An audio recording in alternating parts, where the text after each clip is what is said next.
when cities like New Delhi or Jakarta literally sucked in the entire economic development from the rest of their country, and they were incredibly inefficient in of themselves, we tell you in this debate, there were three ways that we. First was by proving that they harmed the rest of the country in ways that were particularly harming those who were most vulnerable. Second, by proving why these cities in of themselves were highly inefficient options and preferred more dispersed cities. And finally, to say that even if both of those things were untrue, on the balance of probabilities, it was better to stay safe and to distribute things in a more balanced manner. Firstly, understand how we do this. I think we do 4 different sets of things. First was a set of zoning restrictions that look like no longer allocating residential areas, these existing sets of monarch cities, but also expanding zoning in the cities that we wish to grow to. Secondly, through extensive housing subsidies or through sets of government investment. Thirdly, through potentially forms of green belts and particularly harmful monarch cities. Fourthly, it was potentially through massive infrastructure spending programs within the government, but also through redirecting foreign investment capitals to these other places across these other cities that you wish to grow. Secondly, what does this actually look like? Let's immediately note a set of cities that we really dislike. That looks like Athens and London, but these particularly weren't that important. We thought this debate really looked at more developing nations, because those were the ones that were incredibly harmful in this debate. So this realistically looked like places like Nairobi, it looked like Mexico City, it looked like Jakarta and New Delhi, it looked like Bangkok. These were the cities that were rife with slums that urgently needed to disperse. Secondly, what were the cities that we sort of liked? Note again that we preferred places like Paris or Berlin, but I think our best sets of examples here are literally China, where it has built cities like Shenzhen, like Hainan from the ground up, and note how successful that program has been. 3 things in this debate. First, what does the rest of the country actually look like? Why do these monarch cities actively deprive the most vulnerable people in this debate? Reasons are threefold. First, it is only the most privileged individuals that can access monarch cities. 3 reasons. Firstly, because the highest house prices in these cities are enormous, but also that they grow at the fastest rates. Second, the cost of living in these cities becomes incredibly high, particularly in the inner regions, but also as they grow outwards. Third, it's because historically it has been more rural and indigenous communities, particularly farming groups, that have never had access to these cities, and they were not part of the real estate booms that these cities enjoyed. Note that even in the opposition's best case, where the individuals can access these cities, they are likely to access the worst parts of these cities. Those are forms of slums, those are ghettos, those are the poorest and communities and regions within those cities. Second, employment in these cities, employment in monarch cities is particularly harmful. That is, firstly, that obviously there are an enormous subset of individuals that literally cannot access it because it is one city in the entire country. But secondly, even if they could access it, it was unlikely to be particularly beneficial. That is, that it was typically seasonal employment in New Delhi, etc. Secondly, just because you had to live outside of that city and travel enormous distances meant that there were substantial costs. But thirdly, just because this is an enormous risk, like you could potentially not get employed, you could potentially be literally left out on the streets in slums, those were a set of awful outcomes. Third, why did monarch cities literally suck everything up from the rest of the country? Reasons, 5. First, because of enormous amounts of political capture, that looks like the fact that you controlled more people meant that you had more voting power and meant that the necessarily investment was concentrated in those cities. Secondly, because they were typically held the majority of swing states, not only because they held the majority of seats, but also because they typically held diverse opinions within those seats, meant that they were likely to hold both conservative and progressive beliefs within them. Thirdly, just because politicians themselves tend to come from these cities and tend to favour those cities through forms of lobbying, etc. Fourthly, just because of popular voting systems exist in many forms of countries. Fifthly, just because they also have the most political power in the forms of rioting and protests. And note that this last point in particular applies to both authoritarian and democratic regimes. Secondly, just because they're most likely to be corrupt. Reasons are twofold. Firstly, because the most amounts of profit can be made from these cities, that is, they have access to the largest businesses and investment opportunities. But secondly, just because the individuals that control them are likely to be very few, that is, specific corporations, that is, specific individuals that held large amounts of real estate, all that drastically increased the amount of corruption. Further, just because it sucked all the talented people from the rest of the countries, that is, that they held the universities and systems of tertiary education. But more importantly, if you had the capacity for those degrees, then the only jobs available were in those monarch cities. Fourthly, it's because it took all the investment out of the rest of the country. That was that they were most profitable place, particularly for service industries, But secondly, and perhaps more importantly here, it's because the headquarters for companies were there, which meant even if they made profits in the rest of the company, in the rest of the country, that was redirected to the monarch city and invested there in form of taxes. Fifthly, note that the amount of government spending on the rest of the country was particularly low, partially because there were no voting incentives, but partially even in authoritarian regimes, they were likely to do this. That is that you literally just did not have as much infrastructure in terms of healthcare or education, in terms of transport facilities. Note that even in our worst case, where the amount of government infrastructure is more inefficient, note that it applies to so many more people, that is, they can benefit from it more. What are the actual specific harms of sucking from the rest of the country? The 5 big harms. First is, I think a huge subset of individuals feel compelled to move to monarch cities to the extent that is the only way they can make their lives better. And given the analysis I've already given you about why they can't ever do that, I think this ingrains an enormous subset of individuals into systemic poverty. That was an enormous harm. Secondly, to the extent that there were needed jobs within more rural or other cities, those jobs literally could no longer be fulfilled. That looks like nurses, that looks like teachers, that literally could not go to some of the most vulnerable or important cities and communities. Thirdly, I just think it meant unemployment in the rest of the country was right. And in particular, that your unemployment figures on the whole might not look that bad, but particularly in other country communities, unemployment could be crippling. Fourthly, just because you got sets of systemic poverty around the rest of the country that literally funneled and led to enormous inequality, finally, just because you got enormous amounts of voter disenfranchisement, I think it looks like the regional consolidation of power, look like the formation of extremist groups of religious leaders, particularly in more developing nations. Secondly, why did we just make cities themselves, why were monarch cities themselves highly inefficient? Firstly, because they struggle to mix economies. Immediately note that the most diverse, the manufacturing cities of the world look like France and look like Germany and look like China. That is because they have diverse cities, not monarch cities. Monarch cities lead to service industries because of the greatest profit margins of the most people. But secondly, manufacturing struggles because there are enormously high warehousing prices because of substantial congestion, but also because of pollution problems within these cities. Note that in our debate, developing countries needed manufacturing. They urgently needed to get away from monarch cities. Secondly, planning was particularly bad in these cities. Note that they are literal historic relics and they were built in times that were ages ago that were not planned properly and led to all sorts of harms of sanitation like transport. Secondly, just because they expanded typically enormously quickly, which meant that you could not efficiently plan for that. Thirdly, because particularly in the past, things were beneficial like waterways and now actually harms when they restrict the capacity for the city to grow. Fourthly, because there were indisplaceable groups such as old industries, such as wealthy individuals who could not effectively relocate, but you also simply did not have the capital to upend. Fifthly, because there were geographic limitations, you have to look at places like Brazil to see those. And note that what this meant in this debate is you had formation of enormous slums, but I think meant that we had enormous long-term benefits to the extent we got better planned cities under our side. Finally, note that finally, why did we just have a more stable country under our side? Firstly, just note that putting all your eggs in one basket is particularly dangerous. That is, it's a strategic and military liability, particularly in the Middle East, this was important. Secondly, because climate change literally threatened to put Bangladesh underwater. Thirdly, because of sets of natural disasters like hurricanes and bushfires. Fourthly, just due to international relations was likely to be particularly risky that your critical economic infrastructure was all centralized. Finally, just by sheer chance of potential disease, potential exploitation of natural resources, it was just a better probabilistically to expand and diversify as much as possible. What the opposition misses when they're talking about whether we should redistribute resources from one location to the entire country is the fact that you do not get those resources in the first place if your big city, if your entry to the world is shit, if you're not able to attract the kind of investment and shipping and goods that developing countries so greatly need to be able to thrive and to be able to develop in the first place. We were the side that brought you better economic development through this big city, and thus we were able to ensure better social development as these developing countries don't remain poor and those rural people do not remain poor as they are able to get resources and they are able to develop over time. Okay, before my substantive, just some points of setup.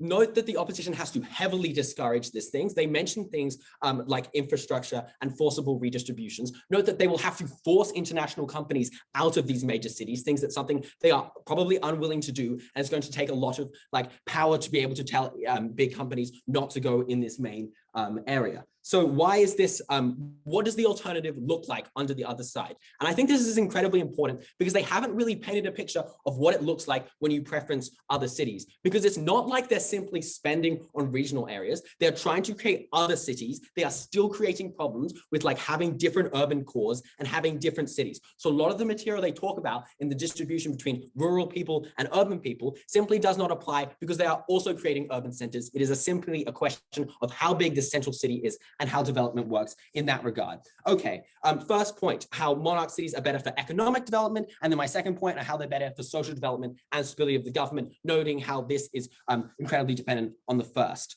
Note from the outset on this first point that developing countries need capital to be able to grow and to be able to exist as a country. This looks like importing mining equipment, importing medicine, importing the fundamental goods you need to survive as a country. These countries are capital poor. Thus, either you have to import goods and you also have to export a lot of goods, noting that your internal economy is not as strong. And the way you make money and the way you develop is by exporting to the rest of the world and having that kind of interaction. Why is this only possible under our side of the debate?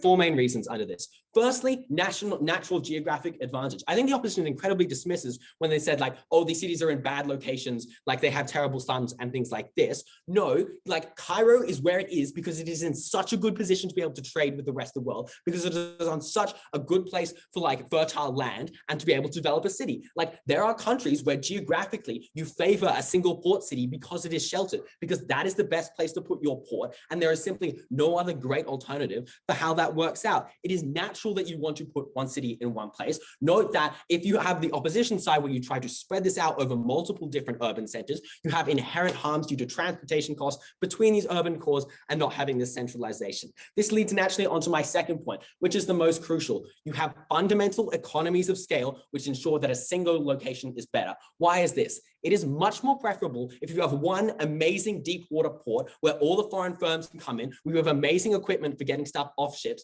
than two kind of mediocre ports. It is much better if you can concentrate your resources in one city. What does this look like? This looks like cities being able to put investment in these kind of export related things, and they're able to have multiple industries. The opposition here wanted to phrase it as, oh, you'll struggle to mix services, like they won't interact with each other. We think the exact opposite is true. It's much more likely if you have manufacturing and agriculture coming through the same city, they're likely to be able to interact with each other, likely to build expertise off each other. Like one thing one firm learns in terms of how it can deal with the rest of the world is likely to apply to the other. And thus we think it's incredibly important in these monarch cities, you are able to have these economies of scale, both so the government can leverage this investment and so private companies can leverage this investment.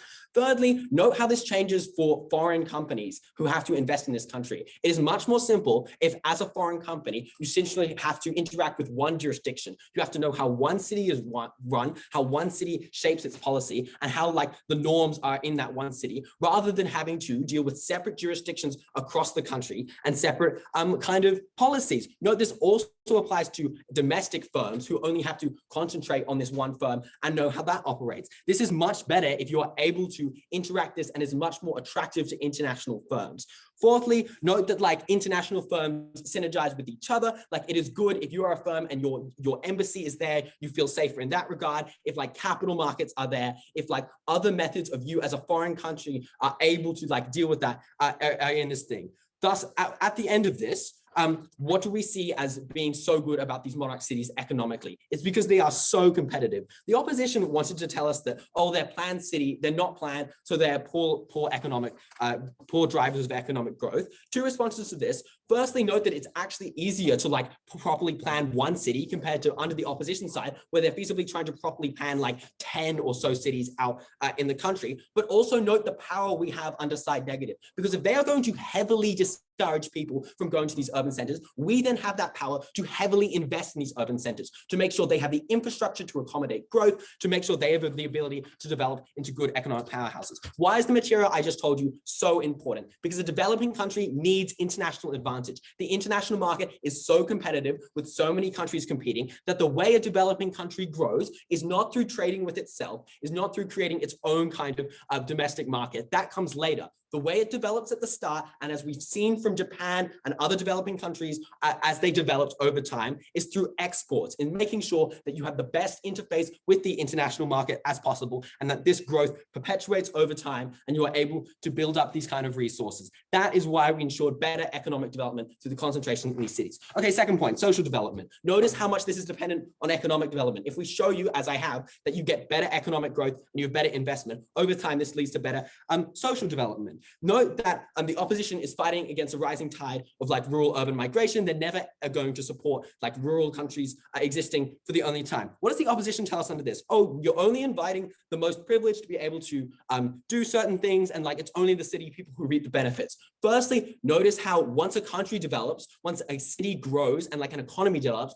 everyone benefits. Like the rural population benefits from having like a stable economy and things like this. Secondly, also note there is a fair majority of people in that city. Like it's not like there's only a few people in this monarch city. They are a large part of the population. And thirdly, notice how like we still get these developed from the people, and they still have this opportunity to move into the city. Noting the things they mentioned about slums don't apply when the city develops and they're able to attract better positions over time. Okay, so why is your standard as a person in these big cities so much better? Because these resources are concentrated, because a hospital can be so much better when it is one excellent hospital in the capital compared to having like tons of hospitals out in the cities. So this is why it's so much better. And the opposition, when they wanted to talk about slums, simply doesn't interact with the ideas that these cities grow over time and are able to develop and have infrastructure invested in them. Thinking comparatively, they still have urban cores. Okay, on this second part of the point, why do you have a better government? No, the opposition wanted to tell you like, oh, you're going to have certain like regionalism and factionalism under our side. I think that is why it is so harmful to be able to have these smaller other urban centers having rival powers to the government. What does it look like? This looks like other areas being able to challenge the government in certain economic regards, about able to hold them hostage with the economy and thus diminish their power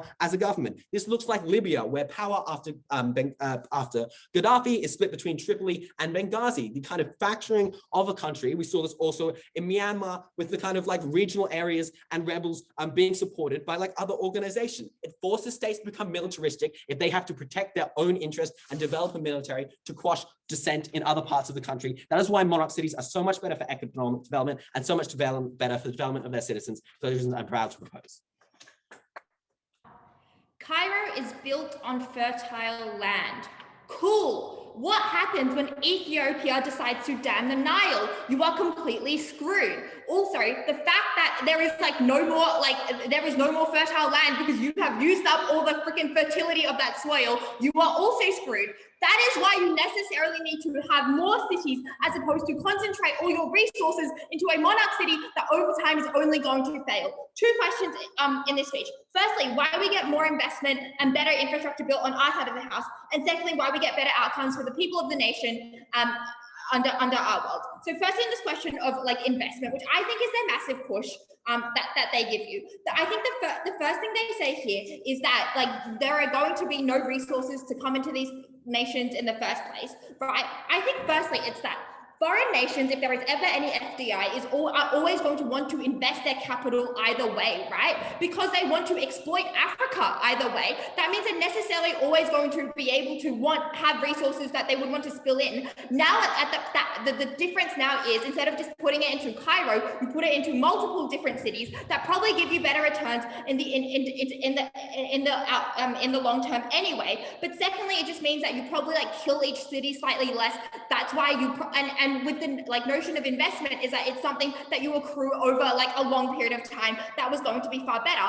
Secondly, we thought that even if that wasn't true, we think there are changing attitudes to the way that in which we invest now, right? Because we see that people take risks into new markets or into cities that maybe traditionally aren't as strong, right? It secondly looks like things like, you know, new technology means you are able to invest in areas that maybe you weren't able to access before because you couldn't have like the necessary like equipment to like dig a hole and like mine out their gold. Now you are able to do that. That's why you now see more cities being invested in as well. The second push they give you under here is that like people will feel, like companies or like embassies will feel unsafe if it's multiple different cities. I think like that security risk is obviously going to be like mitigated because you obviously have your own like security personnel. But secondly, at the point in which there are more cities, you feel like there's less likely to be a coup in only like one city, right? And thirdly, you probably get more, if you are the only company in that city, you probably get more influence, which is what you probably want in the first place because there is less competition there anyway. The second thing that they then tell you here is that, well, like now you're just going to have to force companies to move their headquarters.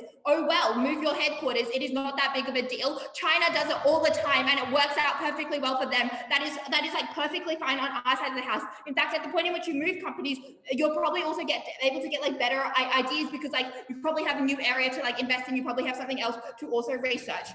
The third thing that they tell you is that like this harm, like the harms that we've all stated aren't specific to monarch cities, right? They are specific to building all types of cities. I think that this is very much differentiated in the fact that a lot of our harms are specific to monarch cities because things like, firstly, economies of scale run out, right? Because you reach a certain plateau, that means you're unable to continue to expand. At the point in which you pool resources into multiple different cities, you get better overall net investment and net development of that country.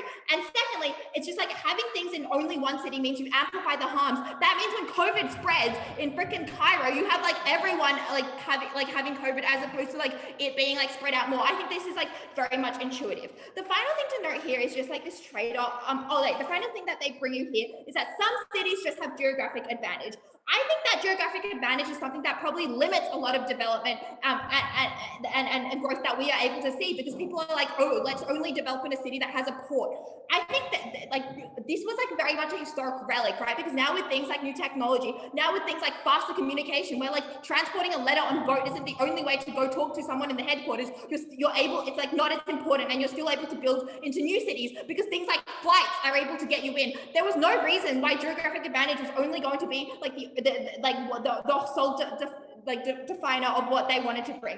The final thing to note here is just this trade-off on short-term versus long-term development, because I think what they really push is just like short-term growth to a massive extent, because they were like, cool, you get economies of scale that are much more like effective. Like note my response that economies of scale will obviously plateau, but certainly things like economies of scale are incredibly inefficient. This looks like Chennai having like 8-lane roads and like motorbikes like flying everywhere. You're unable to get anywhere in the city. This looks like massive buildings and in which cities haven't been centrally planned very well, so you're unable to be very much efficient. And I think this means that you are far worse off in the long term. Why do we care so much more about the long term? Because obviously developing nations have a goal to try be a developed nation and actually and have economic superiority and progress, right? And that means, and also secondly, in these cities, growth rates in terms of birth rates as well as this population rates are growing really rapidly. That's why we care about long term and people the maximum capacity of people being able to be fulfilled as well. But secondly, we just, in terms of scale, just care more about the maximum number of people being affected,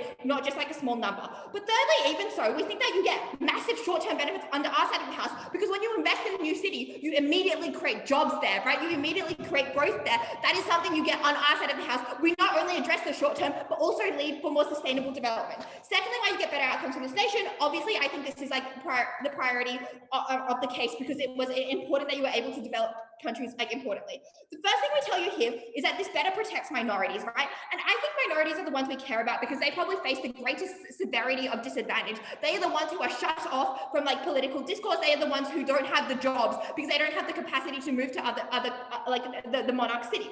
Developing, I think by very virtue, developing nations are very much diverse because of things like, historical conflict between ethnic groups, or because of things like religious differences as well, or because of things like just having multiple different ethnic identities. That means between each region, you have a variety of different vested interests, right? At the point if you only have one city, then it locks out all the other cities around it because they have absolutely no political say, because the government probably doesn't care about them because they don't have things some type of economic gain that they can offer the government. This looks like in West Africa, the South being majority Christian and the North being very much Muslim, where all the where in the South, that is where all the infrastructure is, right? In Nigeria, in Ghana, in the Ivory Coast, that means you necessarily shut out like the Muslim minority within those nations. They're unable to get any political representation and as well. I think there is absolutely no response to our stuff about how this creates better political engagement, because now you have electorates that you can vote in and you actually probably have some type of say, and also the government should probably care about you because now they've invested in you,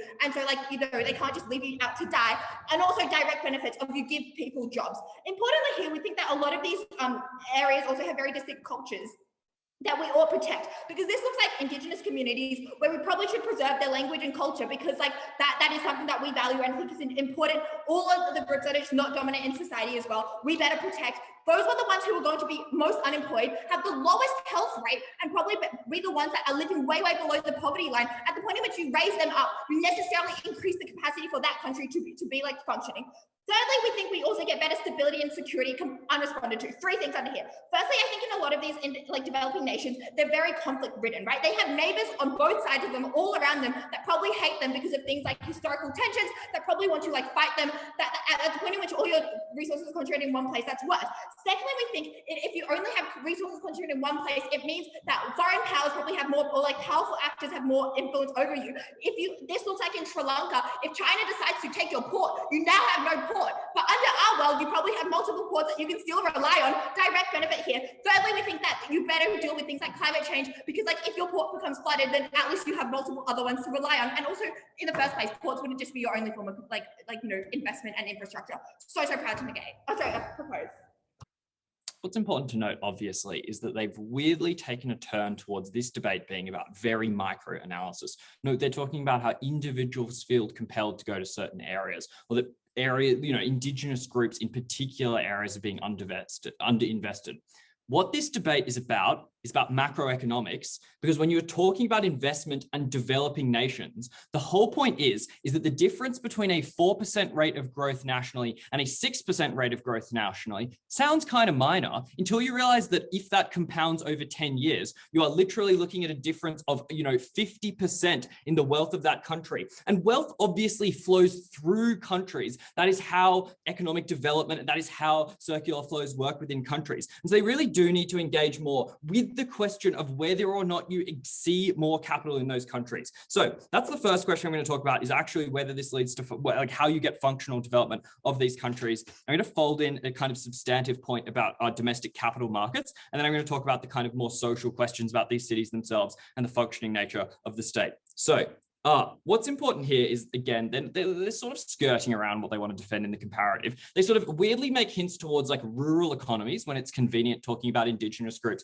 talking about rural areas. Note that is absolutely against the trend of history, because the reason rural farming doesn't work is because it's typically subsistence. It requires capital to become industrialized. You see widespread famine in almost every country that relies on that solely. It's also typically incredibly poor, perpetuates parochial like social structures, and again is incredibly risky. If you note what happens in all countries as they develop, there is widespread rural urban migration, because a necessary component of that development is industrialization. So actually the question here is, where are you seeing industrial hubs? And so they have to be kind of focusing more on the idea that they are having multiple cities around the place. So let's understand that process of industrialization. It needs capital. Capital is the crucial ingredient to make that happen, because capital is what allows for reinvestment in, say, greater productive capacities, larger factories, more tools, mechanized production, things like electricity systems. But also it's the thing that forms infrastructure in the state, because obviously the state makes those same sorts of investments in slightly different products. And so you need to source capital from somewhere, and it has to come externally, because these countries are obviously capital poor. When they make hints towards, well, the government can just support places and it's incredibly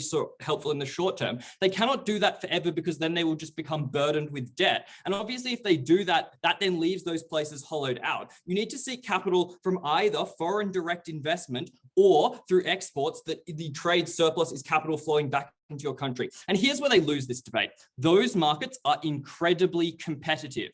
The intense conflict for quite marginal changes in the rates of return are very significant in international capital markets. That's because the New York Stock Exchange or the Singapore Exchange, there is an incredible amount of liquidity and there is incredibly high demands on people to be making profits. That means you cannot invest in a country if the rates are even marginally lower than the profits you would get from investing in another country. So what that means is even small changes in costs mean you're likely to see no investment whatsoever. And there are alternatives available for these sorts of firms, because obviously there are already countries that have pursued policies of monarch cities. And so as we say, they are more profitable. Obviously they would just go to the existing ones and you can pursue nothing in these countries. Also, there's the lure of things like financial markets or domestic industries. And so you have to be incredibly competitive. Even minor increases in costs significantly wipe out the capacity of attracting foreign capital or being able to compete in the product markets and so what you're selling. So let's talk about those comparative costs. On geography, like they were just pointing to like weird instances of bad planning. But let's look at the example they want to talk about. Brazil. Brazil is an excellent example of where it is really only able to have, on the East Coast, particularly centers like Rio de Janeiro, because any of the central cities are incredibly hard to access. They are incredibly difficult to access, especially when you're looking at significant, shipping. Maybe you can fly in as an individual, but it's very hard to get hundreds and hundreds of tons of goods out of those sorts of places. Similarly, Egypt, anywhere that is not on the coast, is incredibly hard to develop because there are so many risks associated with the climate there. So if you're forcing companies to diversify into those places, it does increase either risk or direct costs, even through things like shipping. But now let's move on to economies of scale. And they make the remarkable claim here that economies of scale are inefficient. That is like just definitionally wrong. And I want to explain what economies of scale here mean. It means that when you buy something or build a factory, there is a fixed cost and then there is a variable cost that changes based on how large you make it. And the point there is to say that when you build 2 hospitals, there are lots of startup costs, whereas building 1 hospital but bigger with the capacity of 2 hospitals is much, much cheaper. It is also cheaper to run because you can say make better deals with firms, or for instance, building a port, it's a lot, you can set it up so it's much bigger. It means you don't have to say invest in it to scale it up later. Obviously, cheaper access to electricity. There's lots and lots of reasons to why economies of scale work. And that's why companies seek to locate and focus on significantly large production. And this applies both to those private firms. So targeting one place is much cheaper and much more effective, and the profit is much higher from targeting a single place. But secondly, it also applies to the state investments that go alongside this, because again, they were just like, oh, but Cairo is the only place with universities. The point is you aren't able to build universities in multiple places. At most, you'd be able to say build only primary schools, because again, building lots and lots of different things means you're paying fixed costs multiple times rather than just paying one. It is much cheaper to build a very large hospital in Cairo than it is to build hospitals in 2 cities. So that is a significant thing. They then didn't respond to the knowledge gaps of having to deal with multiple places. And then they didn't deal with the risks. Obviously, when they talk about cities are likely to specialize. Specialization breeds risk if you have only cities depending on certain things. In one city, you can engage in, they can be multiple industries that work through that. Again, they didn't engage in the question of synergy. And then there was some stuff about it being the political center. But the important thing is having the city overlap with the political center of the state. Means you don't have to worry about things that say different jurisdictions taking control, seizing power, changing laws. All of those are both risks and likely to have costs. They also want to say that they're perfectly fine to just move, firms' headquarters places. That's just ridiculous to think that any firm would feel at all comfortable, because they are terrified. That is the biggest fear of investing in a developed country, is that at some point you get nationalized at gunpoint. And so the first indication that that's the sort of thing you're doing is likely to drive them away and be incredibly scared. As I already talked about, it's important because all these benefits compound, and they are also related to the government's ability to tax and make money. But again, in terms of the benefits throwing through the country, obviously there's excess capital here. It allows the development of a banking sector that can then make loans out to other parts of the country, which is what allows poorer rural areas to develop and to increase incomes for everyone there, because it means they can access loans so that rather from farming with hand, they can begin to industrial farm. On the social questions, are the cities bad? Obviously, we can comparatively fiat in the debate that we would zone them with sort of future planning in mind. Obviously, countries have seen what happens when it goes wrong, and there are political incentives if you take their reasons that it is the political center, and that's where it all lies. So it doesn't seem that that's a big issue. In terms of the rest of the state, obviously there are lots of necessary industries built into there, but also lots of parties have their bases in rural areas. I'd point to the Liberal Democratic Party of Japan, but also most post-colonial states have federalist systems that means they have to pander to those sorts of interests. The point is that is much easier when countries are pursuing surpluses resources. And the question is just how much of it you can allocate. When there is scarcity, those questions become much more difficult. They become much more hostile. You're more likely to see the emergence of other centers of power that break down the centrality of the state. Very, very proud to oppose. Note that the negative case rests on a few key assumptions. Firstly, that countries have not done this before and it has not succeeded before, and we've empirically pointed out that it's true. But more importantly, that these countries, are inherently reliant on foreign investment. Yes, foreign investment is important. They don't really mechanize why foreign investment is the only thing that matters in this debate. I'm going to do 4 things in this speech. First, I'm going to engage in some explicit weighing about what matters in this debate. Then I'm going to talk about an economic investment on both sides. That's the major clash. Thirdly, on social development, and finally on national security, which we'll note they're criminally undervalued in this debate. Okay, firstly, on weighing what matters in this debate. And here I'm going to deal with 2 key pushes that we get from the negative team. The first is to say that international competitive is the most important. So only what happens in the short term to make us competitive on the international market is what matters in this debate. There's 2 problems with that. Firstly, the debate assumes that all developing nations are doing this thing as well, right? So in terms of competition, insofar as our thing is bad for competitiveness, so is what every other country is doing. So it's unclear how that changes on the international market. But secondly, we tell you that internal long-term planning matters more. And we give you 4 reasons throughout this debate as to why that is the thing that you should care about when weighing up issues in this debate. Firstly, because foreign direct investment and other sorts of foreign investment always have incentives to exist. Why? Because the big countries like China and America are probably going to profit off it on either side of the house. Secondly, because there's political incentives to do it. So China will always do the Belt and Road on either side of the house because they still want to capture Nigeria. They still want to capture Pakistan, like regardless of whether it's particularly profitable to do so. Like half the BRI projects aren't even profitable in the first place. The final thing to say is often these are post-colonial states and they feel like Britain feels some sort of duty to invest in them anyway. So there's like internal domestic mechanisms to keep that going. The second reason why internal planning is more important is because, as Yijun tells you, there are high birth rates in these countries. The fact that there's lots of people that are about to arrive that aren't there yet means that if you deprioritize planning, that's an infinitely bigger harm in the long term. The third thing is climate change probably has a pretty big impact on your country. Insofar as your planning is insufficient to deal with it, that's particularly bad. And the fourth thing is to say this is inherently a big picture, big shift long-term policy. As such, you should weigh the impacts of the big picture, big shift more in this debate. The second key contention and weighing we get from them is that their harms apply, like the harms that we give you only apply to rural regions, whereas we're actually talking about big different cities. The problem with this is it ignores our analysis, right? All of our analysis was exclusive to why having lots of big cities or big-ish cities is better than having one big super city. Why is that? Because our harms increase exponentially with size. Not because there's more population, but because the extent to which that city has exceeded capacity grows by a larger amount. So at the point where only one city can only do so much, the fact that that city is so much further like above the limit that it could actually do is what's bad, not so much that there's like lots of different people living in different cities. That wouldn't matter as much. Okay, let's look at economic investment. Now that we've decided that it's not like the short-term foreign investment isn't the most important, let's say why we went on it anyway. 3 issues I want to deal with here. Firstly, is the geography good or bad? The geography that we're talking about in these big cities looks like probably them being on a river or by a major port, like in a nice natural harbor, or them being on fertile ground, right? A, those are obsolete things that don't matter as much now that we have like modern technology and we can fucking trade like food across countries. But secondly, these are just restrictive, right? Because half your city is literally water. So you can't plan to build new houses for like minorities because you like literally can't find the space to do so. But even in the worst case, that's just only marginally worse on their side of the house. The second thing, economies of scale, because they wanted to harp a lot about that in their second speech, assuming that we didn't understand basic economics, but we clearly did, and they misunderstood us. Why was this? 3 reasons. Firstly, because when you accept that we prioritize the long term, that means you have to also accept that these cities have a limited size that they can possibly grow to.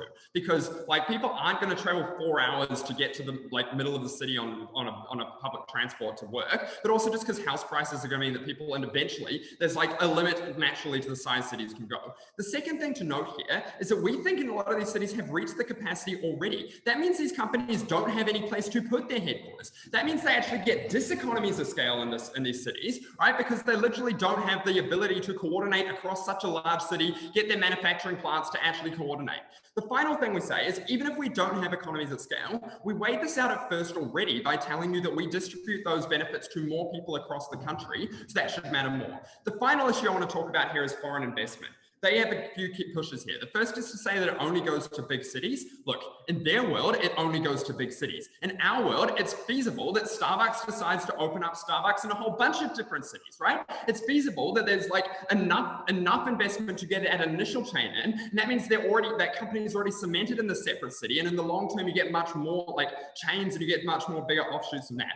Second thing they say here is that you can like synergize and build off other industries. Look, we think natural resources are probably pretty spread out over the country, and so far as we can take advantage of that, we win. But secondly, anti-synergy exists too. Sometimes these companies are directly harmful to each other.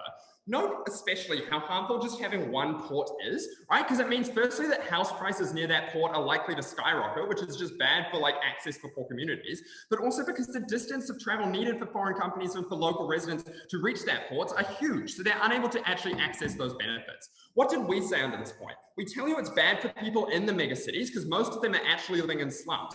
They just said at second they can fiat future planning, but we prove mechanistically why this can't happen. These cities are literally too big and too historically entrenched to do that. The second thing we tell you is it's particularly bad for people left behind in the other cities, which note they've completely ignored in this debate. Those people don't have any economic incentive to improve. They don't have any investment in their cities. It's unclear why those people ever have a future. Note that the only way they ever provide for this is some sort of implied trickle-down economics, which they never explain why that stands. At the end of the debate, probably difference in foreign investment is marginal, but insofar as it matters, we clearly win that point as well. Finally, thirdly, let's talk about social development.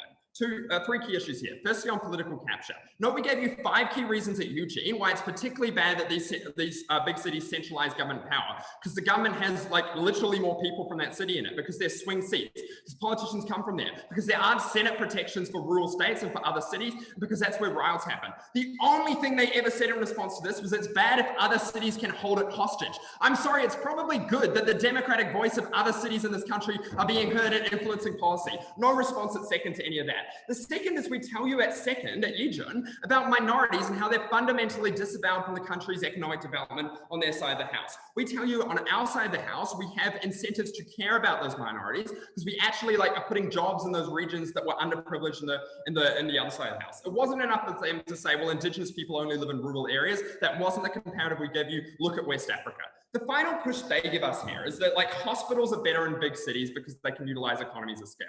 We would rather that people can actually access the hospital, actually make the trek to go to that hospital, instead of having to travel 10 hours to get to the central city where they can actually get the cancer treatment that they need. This point was particularly important because the social fabric of a city, of a country, probably stops that country devolving into civil war. At that point, you lose any economic benefits they wanted to have because the international community thinks it's particularly unstable. Social stability is important for economic stability. Finally, let's look at national security. Note they never responded to the fact that spreading your risk is just inherently a good thing, even if you don't buy any of the other material in this debate. Particularly with climate change, where these large cities are likely to be in coastal areas, which are likely at risk of flooding. Look at Bangladesh, that's probably particularly bad. But finally, just because these countries tend to be in conflict-ridden areas, right? If you're in the Middle East, it's probably better that ISIS doesn't take your one city, and that's probably bad for the rest of your country's development because now your whole government's turned over. We're the side that actually gives those people the ability to fight back, the ability to decentralize risk, and actually provide a better future for the citizens of their country. I think the thing that the affirmative team really miss in this debate is that these are developing economies that we are talking about. It is not the type of manufacturing industry when you run into economy of scale plateaus because there is absolutely so much that is being done that you cannot do anymore. It is not the types of cities where they are so large that you cannot drive across them in order to access those economies of scales. These are cities that absolutely need to minimize production costs as much as possible. Every time you have to send intermediate goods across the country, that is more money that takes. That means this country is less likely to develop in the future. Okay, 2 issues in this speech. Firstly, on economic development. Secondly, on social development. Okay, the first thing I would say on economic development is that if you believe in any of the affirmative team's harms on why cities are bad, which by the end of my speech, you probably shouldn't, you have to also believe that they are likely to accrue to their multiple cities. Second half tries to say that it is specific to monarchy cities, but let's talk about what actually does get worse under their side. These are harms that they bring up themselves. The first is to say all their material about why types of employment might be harmful, worse on their side. The second is to say rapid expansion,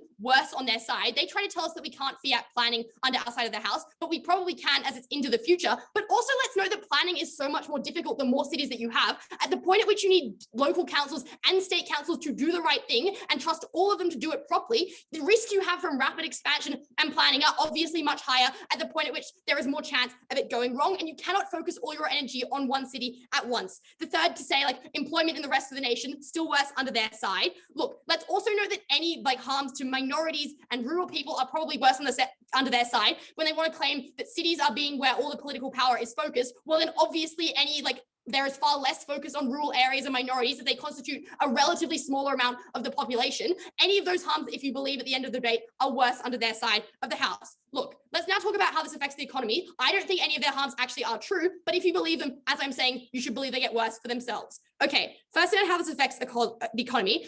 The first thing I want to deal with is the stuff about international investment.